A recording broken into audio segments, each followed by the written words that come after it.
Beginning Friday, July the 3rd, and for the next several weeks at least, Nashville will revert to a Phase 2 with modifications. On July 2nd, Mayor John Cooper announced he was closing Nashville bars. He said it was based on a record number of clusters based on contact tracing.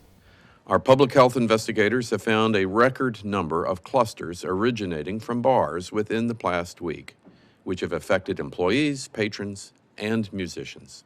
We know now that as of July 2nd, there were only 19 cases contact traced to Davidson County bars since March, 3 in restaurants, as discovered in the emails. Later in that press conference, the chair of the Metro Coronavirus Task Force, Dr. Alex Jangar, does talk about the cases, but uses the number 30.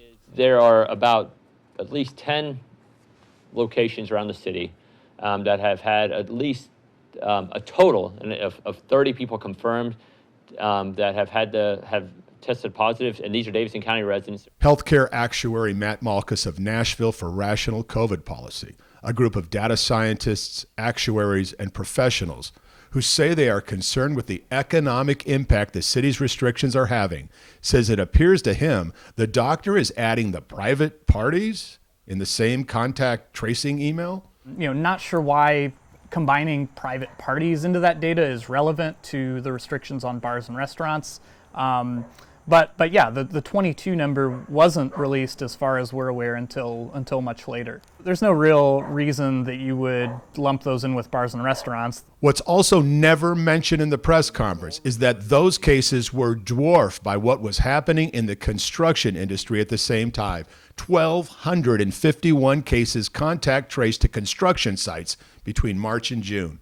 U.S. Congressman Mark Green. There's a couple of issues here, or a couple of levels. Of course, there's the transparency issue. They didn't let anybody know that the vast majority of the cases were coming from 2 sectors of the economy, and that they were shutting down other sectors of the economy where COVID cases weren't happening. That's the bars and restaurants, right?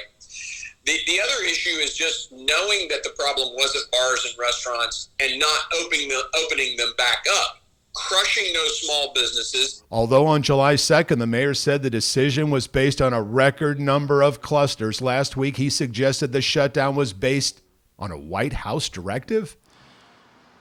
We responded to the White House directive. Malkus wonders why wasn't the White House cited on July 2nd? I mean, it's a little bit bizarre. Congressman Green goes even farther. He says based on the numbers, Nashville bars and restaurants should have never been closed, whatever the stated reason. This is a huge impact. We all sort of in a symbiotic relationship depend on Nashville.